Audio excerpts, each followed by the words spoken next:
Out. So today our topic is making space for Ramadan, a gentle reset for moms. Why did I pick this topic? So whenever we have this discussion around Ramadan, many sisters communicate how they feel stressed, how they feel overwhelmed, how they feel like their motherhood comes in the way of their Ramadan, right? So the goal today is to get our moms ready to welcome Ramadan in a way that is peaceful, that is present, that's intentional, and not overwhelmed. To do that, I want to start with reframing how we see Ramadan. I want us to see Ramadan not as a month, rather as a guest. Whenever we have a guest coming, what all do we do for them? In their preparation, what do we do? Let's see what answers we get here. When we have any guests coming, what do you do for them?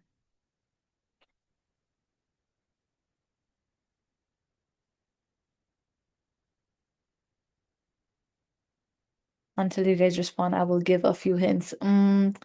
We clean the house and prep the snacks and a meal, preparing home, make time, right? So if you can pay attention, all of these require us to empty. They mean making space, right? So when we think about Ramadan, I want us to start off with subtracting and not adding. I want us to subtract with intention and make space in our lives for Ramadan.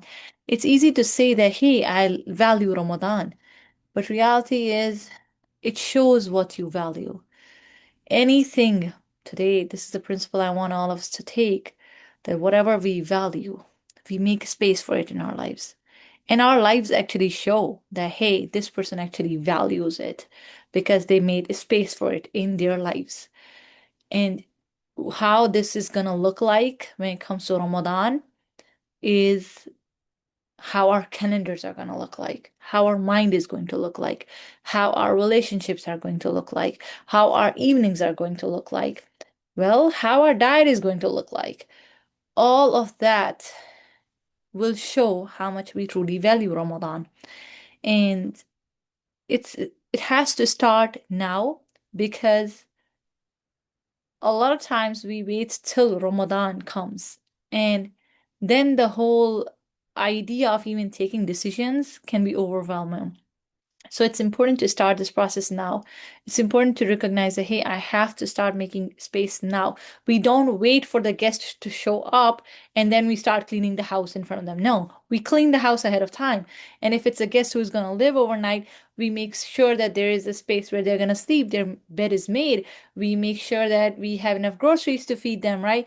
We make sure that we empty our schedule as busy Americans, right? We empty our schedule to take them to different places.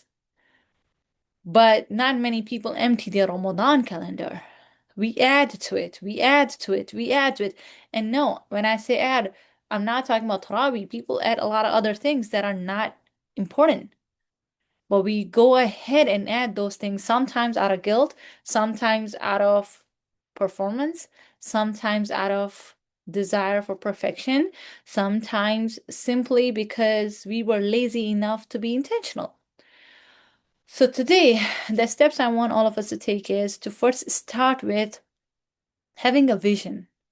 Like Allah in Quran gives us what paradise is going to look like.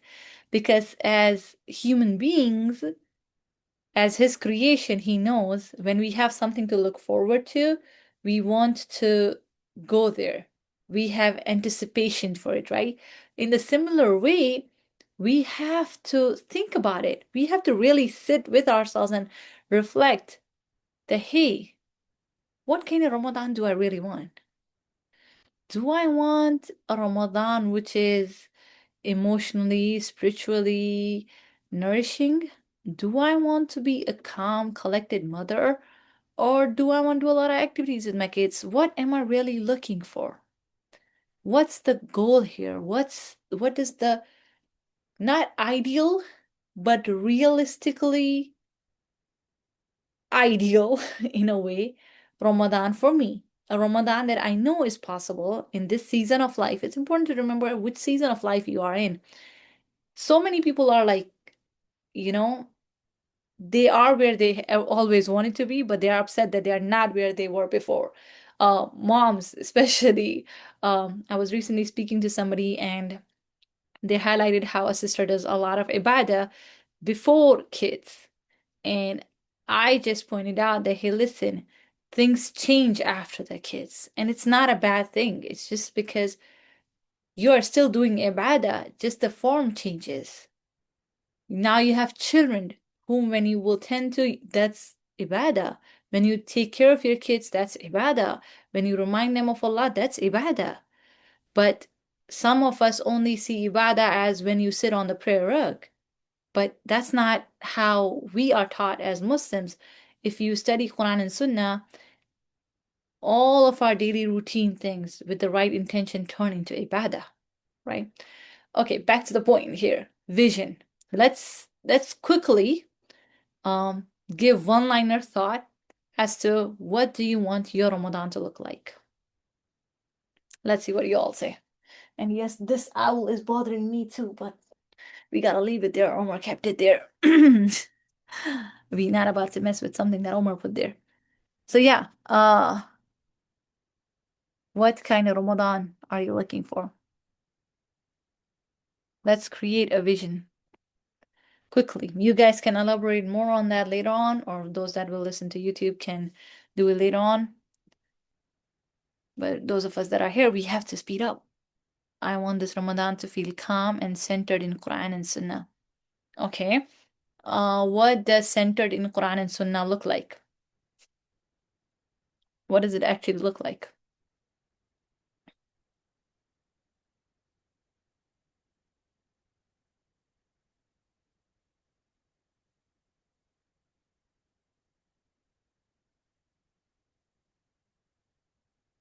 So do you think? I personally, for me, um, it is more so the peace. I am really looking forward to simple life in Ramadan, inshallah. By the way, just a side announcement, we will not have any webinars in Ramadan. I will not be accepting any new clients in Ramadan. I will not be taking any consultation calls in Ramadan. Um, you all are welcome before the Ramadan, but in the Ramadan, I am shut down. I'm only available to my current clients or whoever signs up before Ramadan. But yeah, Ramadan will be only the clients, the home, the kids, the Quran, inshallah. Increase zikr and nafil prayer, alhamdulillah, daily tadabbur and implementing surah into daily life. Alhamdulillah, that's beautiful.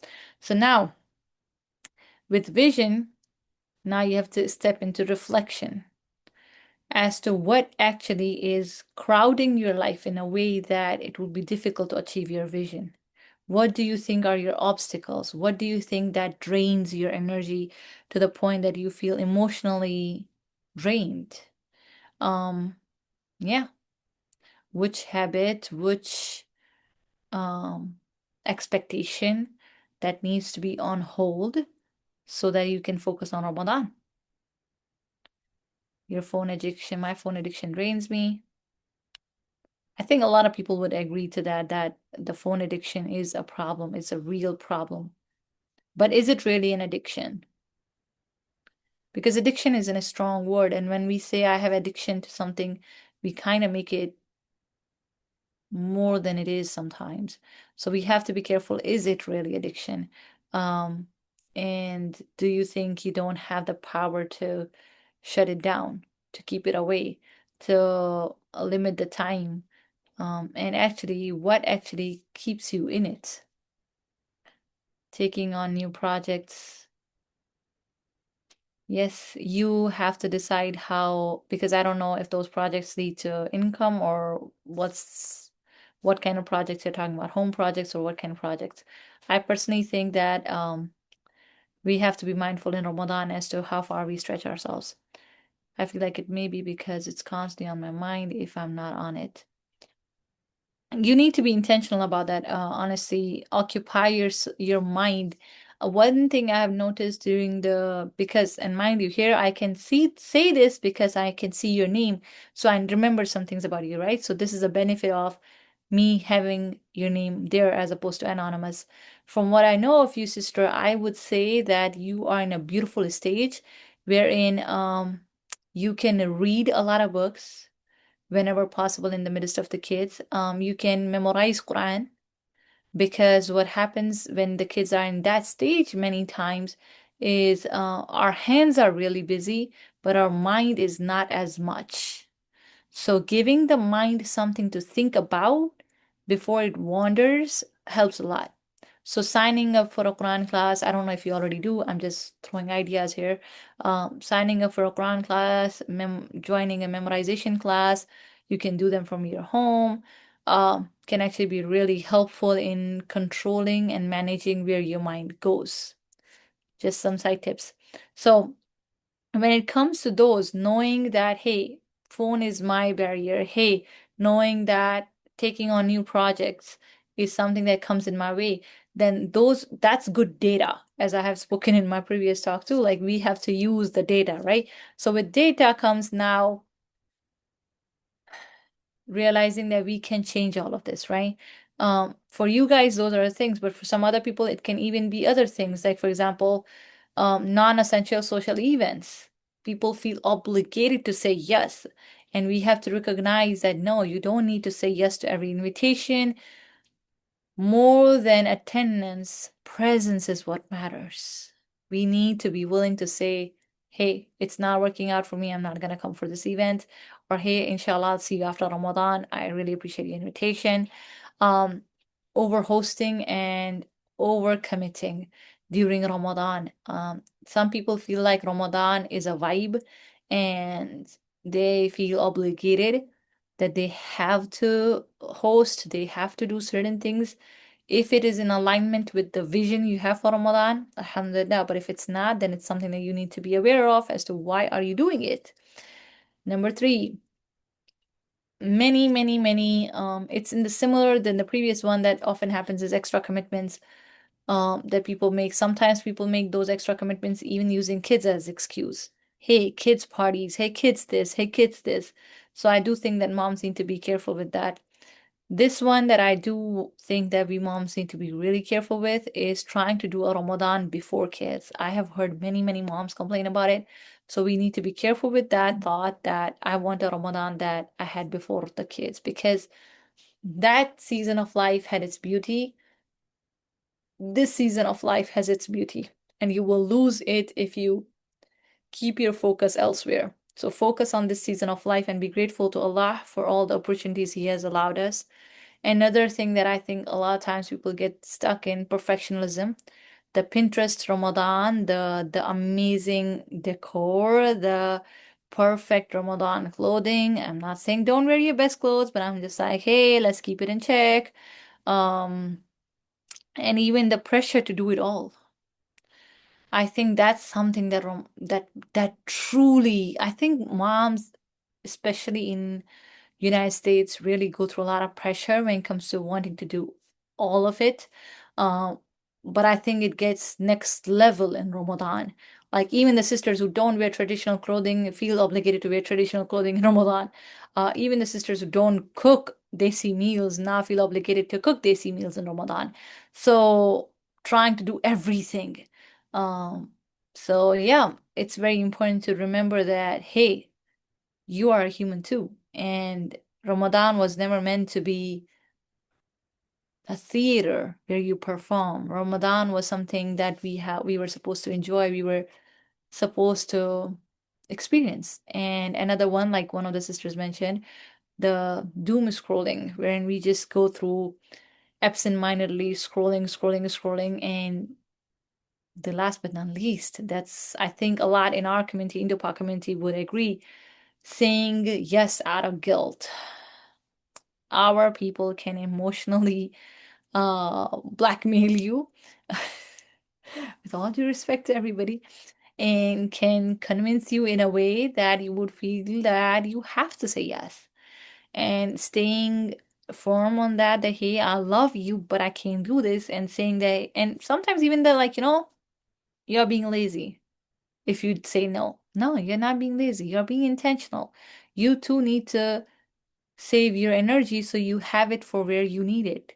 Your children are going to be there. And let's just be honest, children require your energy. After a whole day of fasting, you are tired, you are exhausted. Even if you did amazing suhoor and amazing iftar and you took care of yourself, children are responsibility. There's a reason we will be rewarded for them the way we will be. So, with that said, we have to be very careful that, hey, listen, if I give in to all of these pressures and I do the things that people are expecting me to do, or even I am expecting myself to do, or social media is expecting me to do, then that's going to affect my children. And we will be held accountable when it comes to our children. So it's very important that we don't give the energy in the wrong place, rather reserve it so that we can actually use it where it's supposed to go, that is towards our children, because hey, they will take our energy. It's not fair to them that we put our energy in the wrong places and then we complain that it was motherhood. It was never the motherhood. It was always the extra commitments that we made. So yeah, let me read what I have here. My mind is consumed with the medical stuff. Um, uh, yes, the classes can see. With regards to children's health, I think getting help, getting support helps. Because sometimes what happens with a child's health is a mother can tend to go in worst case scenarios. A mother can tend to be trying to be careful and overthink certain things. Now, obviously, I'm not minimizing anybody's tests. All I'm saying is there are things that are factual and we cannot control, and we have to say Alhamdulillah and we have to persevere and we have to go as we are supposed to go. But then sometimes moms, because we have this emotional attachment to our children, we love them. Allah has put this love in our heart that a slight thing for our children can actually become a whole lot for us in our heads. So it's important to recognize that, hey, Allah is as we see Him. So we must constantly remind ourselves that Allah is the one who can give the shifa, and not let that health problem become a whole lot in our heads, because yes, it exists and we cannot change it except that we take the steps necessary, but don't let it affect your mental health or emotional health, because then you will not be present for the child the way the child needs, if that makes sense. I don't know if you needed that. I just felt like I should say that, so I said that. Um, yes, you're right. I get overconsumed by it and I'm not present. Yes, it's important to pull yourself back from all of those negative thoughts and stuff like that and be present, inshallah. Over scrolling or doom scrolling or just excessive scrolling on social media is not because people like it, but because they have a lot on their mind and it can be very overwhelming to sit with your own thoughts, and just getting away from it via scrolling feels easier. One of the things that I can advise is try to write down. Uh, Time yourself, have a 5 minute timer, and just take a pen and paper and write down everything you're thinking in that moment. And then just pay attention to your thoughts. Even if you cry, that's fine. Time it, don't sit there for hours, but let it come out of your brain. And then as you later on visit it, just remember, hey, Allah is always there. And inshallah that will help. So first was to vision Ramadan that you're looking for. Second was to reflect what you have in your life that you need to change. And definitely I would say start working on the scrolling thing from now on. Um, Reduce it from now itself. Wayaki, wayaki. And know that you can. You can. One thing that sometimes like I do with my things is like, hey, I can do this only after I do this. Like maybe I will read a book, only then I can watch half an episode of something, right? Like something like this. See what works for you, but you can train yourself. So number three, decide. You have to decide how you want the Ramadan to look like. Ramadan doesn't need us to be in a haphazard way in the end. We have to choose what we want it to look like. And with that comes, what will you stop doing? Take a decision right now. What thing are you going to stop doing? Number two, what will you say no to? What boundaries will you honor? What are you really willing to say goodbye for now? Decisions made in advance actually bring us peace. They don't give us, last minute anxiety as to how others will react or how we ourselves will react if things are different this Ramadan than how we usually did. For a lot of sisters, the bunch of cooking, as much as they blame other people, with all due respect, they will still themselves, if they were told that this Ramadan you don't have to cook these extra dishes, you can just have like simple meal, they themselves will be like, yeah, no, something is missing, Ramadan vibe is missing. So yeah, even you have to accommodate, adjust, accept the new change that you are trying to achieve. And I know a lot of times people resist change. And we have to recognize that not all change is bad, it's actually amazing. So yeah, the mindset shift that we need to go with is, instead of thinking that Ramadan is overwhelming with the children or tiring with the children, we have to choose to believe that it's peaceful Ramadan with the children. I choose to experience a peaceful Ramadan with my children. I choose to experience that. I choose peace in Ramadan with my children. They will still be kids. The idea of changing children or in any way rejecting parts of them is not healthy. Yes, we should do their tarbiyah, but children are children. They're supposed to be playful. They're supposed to get on your nerves here and there. That's their job. Like, that's their truly full-time job. Uh, we have to be the ones who are in charge of our emotions. When we are emotionally in a good state and not overwhelmed, whether it be the frustration that, hey, I wanted to finish my jizz, but I didn't finish my jizz. Now my kid is asking for this, and then we are frustrated, and then the kid sees you are frustrated, and then the kid is frustrated because the kid is reflecting you.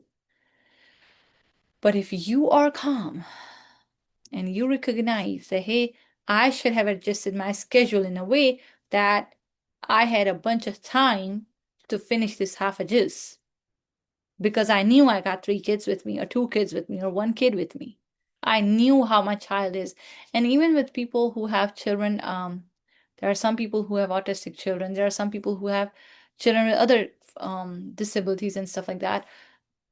They have to be compassionate towards themselves. They have to recognize Allah is merciful, and please make your schedule in a way that you consider these realities of your life. Nobody else is living it, you are living it.